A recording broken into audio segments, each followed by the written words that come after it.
목사님, 엄마가 자꾸 결혼하라고 스트레스를 줍니다. 결혼은 반드시 해야 하는 것인가요? 궁금합니다. 알려주세요. 답은 예외가 있을 수 있는 것입니다. 성경으로 가서 좀 더 자세하게 말씀을 드립니다. 먼저 구약으로 가 봅니다. 하나님이 그들에게 복을 주시며 하나님이 그들에게 이르시되 생육하고 번성하여 땅에 충만하라. 땅을 정복하라. 바다의 물고기와 하늘의 새와 땅에 움직이는 모든 생물을 다스리라 하시니라. 여호와 하나님이 이르시되 사람이 혼자 사는 것이 좋지 아니하니 내가 그를 위하여 돕는 배필을 지으리라 하시니라. 창세기 1장에서는 결혼이 선택이 아닌 지엄하신 하나님의 명령이라는 것을 가르쳐 줍니다. 또 2장에서는 돕는 배우자를 주신다는 것입니다. 이상적인 배우자가 아닙니다. 말씀을 잘 보셔야 합니다. 착오 없으시기 바랍니다. 이번에는 신약으로 가 봅니다. 나는 모든 사람이 나와 같기를 원하노라. 그러나 각각 하나님께 받은 자기의 은사가 있으니 이 사람은 이러하고 저 사람은 저러하니라. 내가 결혼하지 아니한 자들과 과부들에게 이르노니 나와 같이 그냥 지내는 것이 좋으니라. 만일 절제할 수 없거든 결혼하라. 정욕이 불같이 타는 것보다 결혼하는 것이 나으니라. 결혼 명령에 관한 예외 사항이 있다는 것을 알게 해주는 말씀이죠. 각 사람이 받은 은사가 다르기 때문에 받은 은사대로 하라는 것입니다. 그런데 이 7절, 8절 말씀 자칫 오해하면 바울이 결혼하라고 하는 하나님의 명령에서 빠져나갈 빌미를 주는 것 같은 느낌을 받는데 그것은 잘못된 것입니다. 그래서 돕는 배우자지 이상적인 배우자가 아닌 것 같이 말씀을 잘 보고 이해하시라고 앞에서 말씀을 드린 것입니다. 비슷한 예로 읽지는 않았지만 1절을 보면 남자가 여자를 가까이 아니함이 좋으나 이런 말이 나옵니다. 이 말은 바울의 말입니까? 아님 일부 고린도 교회 교인들의 말입니까? 고린도 교회 교인들의 말입니다. 하지만 바울의 말로 오해하기가 쉽습니다. 왜죠? 헬라어는 인용부호가 없기 때문입니다. 더 정확하게는 9세기경 미나 수클체가 개발되기 전까지 인용부호가 없었습니다. 이러한 이유 때문에 바울이 고린도 교회 교인들의 말을 인용했다는 것을 이 구절만 보고는 알기가 어렵습니다. 그래서 말씀을 잘 보고 이해하셔야 한다고 거듭 강조를 드리고 있는 것입니다. 그렇기 때문에 질문인 결혼은 반드시 해야 하는 것인가요에 대한 답이 예외가 있을 수 있는 것입니다가 돼야지 싱글족처럼 안 해도 된다가 돼서는 안 되는 것입니다. 그러면 예외란 어떠한 경우를 말하는 것일까요? 이걸 정확히 해야겠죠? 첫째는 바울과 같은 특수성이 있는 경우입니다. 그리고 둘째는 개인적인 특수성이 있는 경우입니다. 이 두 가지가 예외 사항이 되는 것입니다. 하나님께서는 이러한 특수성을 가진 사람을 제외하고는 모두가 결혼할 것을 명령하고 있는 것입니다. 하나님께서 명령하시고 친히 제정하신 이 결혼, 꼭 알고 있어야 하는 것이 있습니다. 그것은 무엇일까요? 에베소서 5장 21절의 말씀입니다. 그리스도를 경외함으로 피차 복종하라는 말씀입니다. 그런데 그 다음 구절인 22절, 아내들이여 자기 남편에게 복종하기를 주께 하듯 하라는 말씀에서 결혼 생활을 오래 하신 여 권사님들이 가끔 반발하시는 것을 보게 됩니다. 이런 분들에게 직접적인 도움을 줄 수 있는 목사님이 계십니다. 열린교회 김남준 목사님입니다. 목사님께서는 가족이라는 제 93페이지에서 다음과 같이 가르쳐 주십니다.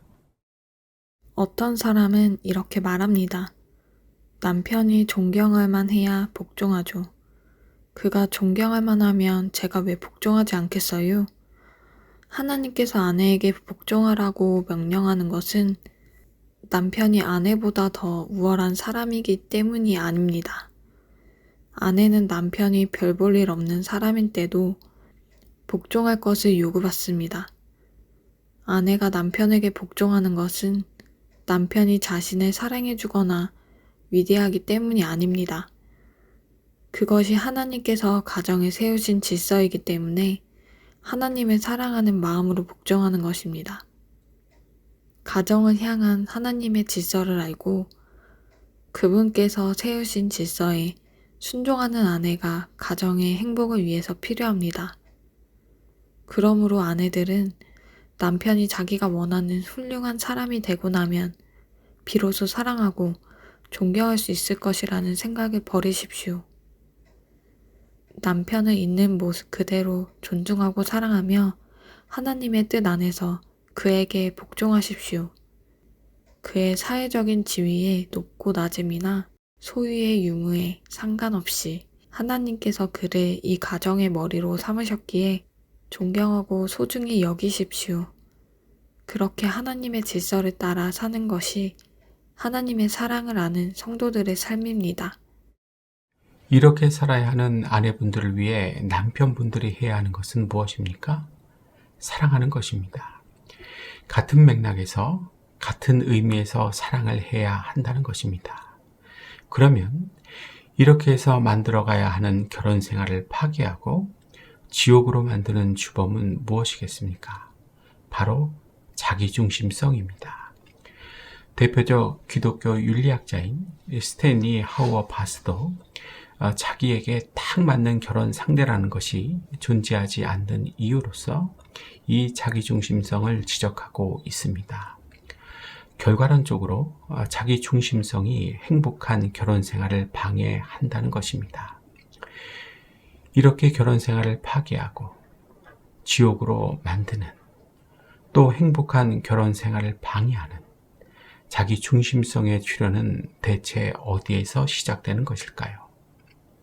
짐작하시는 대로 욕심입니다. 욕심에서 출현하게 되는 것입니다. 그래서 자기중심성이라고 하는 것은 마치 프랑스의 후기 구조주의 철학자인 미셸 푸코가 사용하는 광기라는 말과 같이 욕심의 다른 표현인 것입니다. 고로 그렇기 때문에 자기중심성이라는 욕심은 명백한 죄인 것입니다. 그렇다면 이미 나의 성품으로 완전하게 자리 잡고 있는 이 죄, 자기중심성은 어떻게 맞서 싸울 수 있겠습니까? 21세기 C.S. 루이스라고 찬사를 받고 있는 팀 켈러 목사님은 성령의 도우심이라고 설명해주고 있습니다. 성령의 도우심으로 인해 성령 충만해진 우리는 자기중심성을 이겨서 마음을 다해 배우자를 섬길 수 있고 또 서로를 책임지는 데 필요한 여러 자원들을 확보할 수 있게 되는 것입니다. 따라해 볼까요? 성령의 도우심으로 인해 성령 충만해진 우리는 자기중심성을 이겨서 마음을 다해 배우자를 섬길 수 있고 또 서로를 책임지는 데 필요한 여러 자원들을 확보할 수 있게 된다. 성령의 도우심으로 자기중심성이라는 죄와 맞서 싸우셔서 이기시길 축복합니다. 실예를 하나 들어봅니다. 에베소서 5장 21절 말씀으로 다시 가봅니다. 그리스도를 경외함으로 피차 복종하라. 여기에서의 경외함은 헬라어로 포버스입니다. 공포를 수반한 강한 두려움을 뜻하는 것입니다.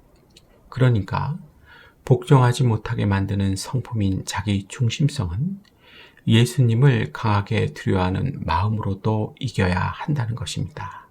맞죠? 이렇게 만들어주는 것이 성령의 도우심입니다. 성령의 도우심이 이 경외함을 가지게 해서 자기 중심성을 이기고 복종하게 한다는 것입니다. 그렇다면 나는 어떻게 하다가 경외함, 두려움을 잃어버리게 되었을까요? 중요하지요? 이유는 항상 나를 바라보고 계시는 예수님을 바라보지 않고 살았기 때문입니다. 예수님 말고 다른 것들을 바라봤다는 것입니다. 그래서 전혀 두렵지가 않은 것입니다. 안 봐서, 안 보이니까 두렵지가 않다는 것입니다. 하지만 내가 안 봐서 그렇지 우리 예수님께서는 항상 나를 지켜보고 계십니다.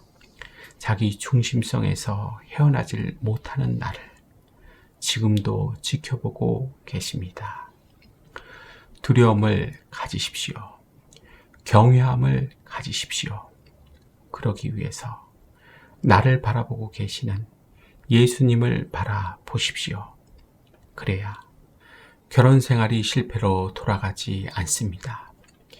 일찍이 웨스터민스터 채플에서 에베소서를 강의하신 마틴 로이드 존스 목사님께서도 항상 그리스도를 바라보며 결혼이 그리스도와 교회와의 관계를 반영하는 것이라는 사실을 잊지 않는 것이 성공적인 결혼 생활의 비결이라고 했습니다. 먼저가 예수님을 바라보는 것입니다. 피차 서로가 함께 바라보는 것입니다. 이때 중요한 것은 남편이 아내를, 아내가 남편을 왜 안 바라보느냐고 원망해서는 안 되고, 남편이 아내보다 먼저, 아내가 남편보다 먼저 예수님을 바라보려고 해야 한다는 것입니다. 즉 솔선수범하는 마음을 가져야 한다는 것입니다. 그 마음 위에 하나님께서는 축복해 주실 것입니다. 그 노력 위에 행복하고 성공적인 결혼 생활을 하게 해 주실 것입니다. 이제 정리를 해 봅니다. 질문이 뭐였습니까? 결혼은 반드시 해야 하는 것인가요? 하는 질문이었습니다.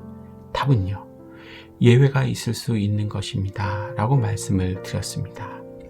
그러면서 세 파트로 나누어 말씀을 드렸습니다. 첫 번째 파트는 성경적 검토, 두 번째 파트는 결혼의 실제, 세 번째 파트는 솔선수범이었습니다. 다 잘 생각나시죠? 사랑하는 성도님들, 하나님께서는 우리에게 삶이라고 하는 가장 중요한 책임을 주셨습니다. 그 책임 잘 감당하게 하시기 위해 배우자를 주셨고 또 주실 것입니다.